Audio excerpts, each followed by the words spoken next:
everyone, this is Marjabin Baloch and you're watching my YouTube channel Insani Intihad, which aims to invoke a little bit of humanity in all of us through awareness and understanding. So today I'm going to talk about a little controversial political and historical topic. Actually, recently there was a movie made in Bollywood in regard to the Kashmiri Pandits being forced out of the Jammu and Kashmir Valley in 1990s, early 90s actually. So there were many distortions which were portrayed in that movie, and many of the things which were presented there claiming to be truth and the reality were actually fabricated lies. And it was as if the plans of the Republic TV and those journalists to rewrite the Indian Hindu history, where Hindus have to be portrayed as the beacon of light and righteousness, and literally Bhagwans, so that the entire world could worship them. First of all, the total population, which was documented by a authentic journalist, and it was accounted less than 150,000 Kashmiri Pandits, Kashmiri Hindus, Kashmiri Hindu Pandits, which were Brahmins. Now, the only people who left the Jammu and Kashmir Valley were 60,000 people, and they left from the villages and areas where they were a minority, and yet with their political and social alliances with the setup and the government and the bureaucratic system, they used to abuse the local Muslim population. So my issue when I watched the trailer, I didn't watch the movie, but I watched the trailer, and the exaggerated number which was quoted by the director and all the actors and whoever reviewed this movie, the Kashmir Files, favorably, quoted a number that 500 to 6,000 Kashmiri Pandits were brutally forced out. All of them were forced out. Many were murdered, and this director claims that he has interviewed those families, but that was not the case, because when this incident happened, there was this international investigation, journalistic international investigation, and that showed that only 140,000 Kashmiri Pandits, actually the total population of the Kashmiri Brahmin Pandits in Jammu and Kashmir was less than 150,000. Specifically, some mentioned that it was 140,000 people, and only 60,000 left from the areas where the local population had complained in regards to these Pandits, these wealthy Kashmiri Brahmin Pandits, treating them for decades as somewhat lower class. They were under the debt trap with these Brahmin Pandits, who used to give them loans for the cultivation, and they were poor farmers. And then after they could not pay the loan on time, or could not pay for so many other reasons, they would confiscate their land. It was a daily routine that these pundits and their servants would go out and pick up pretty Kashmiri girls, and they would just pick them up and have them stayed in their homes for months and weeks, and they would use these Kashmiri Muslim girls for sex. Not just they, the Kashmiri Pandit, these men would, these Hindu men would use these Muslim women, Muslim Kashmiri women, as sex slaves and, rape them brutally. But they would invite the well-off, bureaucratic, people that they knew and they had links with.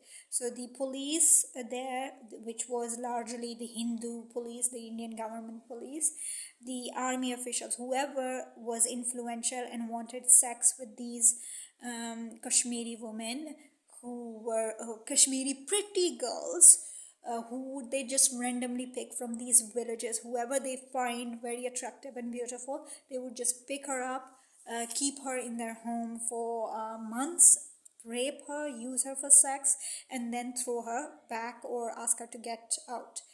It was the norm in the Kashmiri Pandit's home that the domestic work, the house help, would be Kashmiri Muslim women whose families are under the death trap of these wealthy Kashmiri Pandits. And then there was this movement among the men. Of course, Pakistan's involvement was there.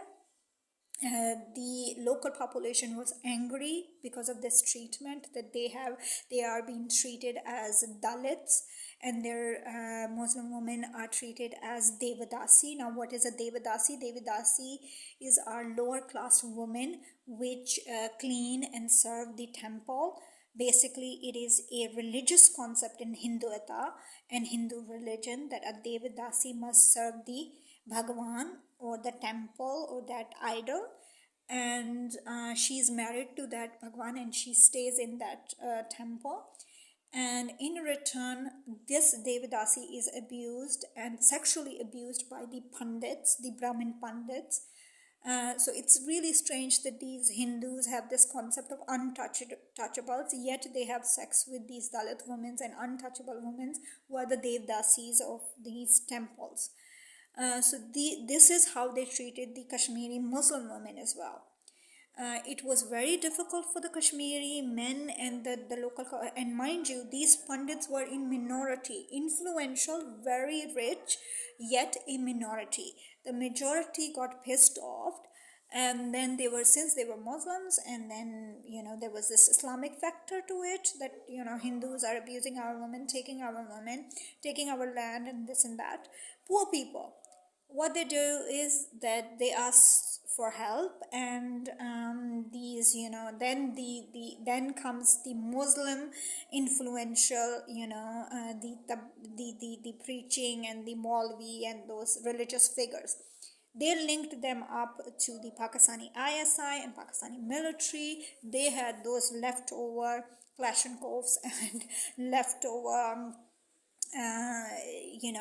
armaments by the Soviet Union in Afghanistan, which the Pakistani army and the ISI helped defeat in Afghanistan. Not only that, it was General Ziaul Haq, ISI, Pakistan Army, who facilitated the entire plan of breaking the USSR into pieces, because we were very pissed off with the Tashkent agreement. By the way, I will make a video in regards to the same director who made the movie Kashmir Flies, and I will explore there. There is some truth to it, and again, not to mention Pandit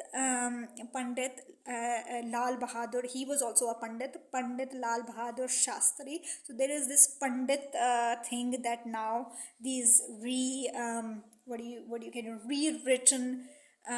image of these Pandits who were the sexual abusers, not only for lower class women actually, now is a mission of the Bollywood to rewrite the history and show how good this upper class Brahmin caste and Pandits were, and in fact hiding and distorting the reality of how much the lower class people suffered from this Pandithood, and that everybody just worshipped not only the idol but also these Pandits who used to serve these idols in that temple. And not only Dalits, many other lower class and scheduled class were victims of these pandits. So these two, director or the producer, I think they are on a mission to rewrite the history and the wrongdoings of these pandits, Brahmins, and through the Tashkent file, where Lal Bahadur Shastri, Pandit Lal Bahadur Shastri was the main thing. The whole story revolves around his death and his murder, conspiracy, blah blah blah, whatever. But moving back to the Kashmir files, I was just pissed off that one, they actually equated the same thing. There was this one reviewer who said it's like a Chandler's list of the Jews, how Chandler, that Chandler, that they made a list of these Pandit families, and then they, persecuted, and only 20 to 30 people of Brahmin Pandits family were killed. 60,000 were relocated and threatened to move out of these villages where majority Muslim population was actually fed up with the sexual terrorism that these pundits have had been doing that to them for decades, for literally decades, ever since the partition 1947. And in fact, the as per the partition plan, the areas which had Muslim majorities had to be part of Pakistan, and areas which were Hindu majorities needed to be with India. Kashmir was a unique case in a sense that the minority Hindu population, the Brahmin population, was the ruler or the Maharaja of that state, Jammu and Kashmir, was a non-Muslim, and the majority of that area was actually Muslim. And this was the thing that the majority of the population wanted to be with Pakistan. This is the case that Pakistan fights, and the Kashmiris said either give us autonomy and make us a country of our own, or we want to go with the Muslim population or the Muslim country. But the Maharaja at that time, who was a Hindu, he made a pact with the Indian government that he wants to have the succession with India, which was unfair, to be very honest. If that was the case, all the Kashmiri Muslims wanted to be annexed with India, there should have been a referendum rather than one Hindu Brahmin king, or that this person who was a king of that state makes the decision for the entire population, which was actually unfair. And that was never resolved. But the persecution of the majority of the people kept on going up till 1990s. And then on the 1990s, late 80s, the movement started that we cannot have this sexual terrorism, we cannot tolerate this death trap of these Brahmins. They need to get out of here because they are abusing us and abusing our women, treating us like lower than Dalits. So this was the case that one of the directors, I will put a link, he mentions this, that why do Kashmiri women wear burqas. It's very true. Kashmiri women didn't used to wear burqas. They had their own traditional that Kashmiri gown that they used to wear, but it was the Kashmiri Pandits who radicalized these Kashmiri women and forced them to wear burqas and niqabs, because they used to spot beautiful Kashmiri women, take them into their houses, keep them as sex slaves for months, not only sexually abuse them with their own family male members, but also used to invite influential political leaders, Hindu political leaders, and bureaucrats and police officers to use these women, abuse these women as they were in their homes. They literally had brothels for these sort of activities, and they were the pimps. Okay, and I have no I mean, I'm not going to hesitate saying this reality. So this director who is very passionate about these pandit families and their women, they're crying, seeing these Kashmir files. He should tell the whole truth, the entire truth. He should also tell how this radicalization happened. The Kashmiri women and these Maulanas and these Maulvis started telling them, why do you take your beautiful women out to work in the fields, in your agricultural fields, or why do they go out anyway? You should keep them inside because they're very beautiful and they pick them up on the way or from the field. So you put them inside, or if they want to go out, they would wear burqa or niqab so that their beauty is not shown and they're not picked up randomly by these lustful pandit, Kashmiri Brahmin Pandits who would use them like, Devadasis. So this was where this, burqa culture came. So I would like to educate this director who, and I would put the link in the description. Do watch that. He's saying Kashmiri women didn't used to wear burqa. So it's thanks to the Brahmin families, the Pandit families who used to abuse women, pick them up like Devdasis and use them for sexual abuse. That's why they started wearing the burqa. That's why the Islamic radicalization came into the valley. So please, when you tell the truth, tell the complete truth. Do not hide that. So I just wanted to say that. Also, in the end, I would like to mention that when you talk about one side of the abuse, do not compare it insensitively to another, somebody else's, what do you say, their grief or their ordeal. So this attitude of India, I have personally read comments on Hanania Naftali's post where these Indians say 6 million Kashmiri Pandits were killed by Islamic terrorists. Hello, 6 million in 1990s. 6 million is not the entire population of Jammu and Kashmir. Let alone Kashmiri Pandits were not only 200,000. There were not 2 lakh Pandits in the valley. And you're saying 6 million Pandits were killed in Jammu and Kashmir. This is how ridiculously they propagate propaganda just to equate themselves with, what happened in Holocaust happened to us. No, what happened to Jews in Holocaust didn't happen to anybody in the world. That's exclusive. There were no gas chambers, there was no starvation, there was no picking up each and every person who is a Kashmiri Pandit and then putting them into gas chamber. No. So there is no ordeal which happened in India to anybody which equates what happened to Jews in Europe in Holocaust. So stop doing that. This is seriously offensive.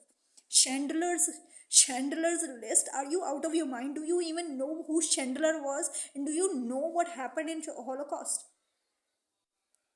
And then they say, Jews say, never again, we will remember. Now we have made this movie to make people remember what happened. And tell them the real truth. Why only they remember the Kashmiri Pandits? And then they say, exodus of Pandits. They were kicked out because they were misbehaving. They were like dogs and cats. They were out of control sex offenders. They used to kill Kashmiri boy children and bury them in the very fields that they used to do agriculture. What are you saying? If you're showing your ordeal, be sensitive to other people's ordeal. Your ordeal is not equal to other people's ordeal. First of all, when you don't even know about the other person's ordeal. So be sensitive and sensible. And it only shows, these kind of things, these kind of comments by Indians only decrease your respect. At least there was a time I had a huge respect for Indians, for the Indian the policy, the government, there is a certain amount of secularism, there is a certain amount of equality, there is a certain amount of sensitivity and sensibility, and day in and day out the respect is going on. I hope I do offend people, and I encourage them to speak the whole truth, not the truth that benefits them only. Thank you.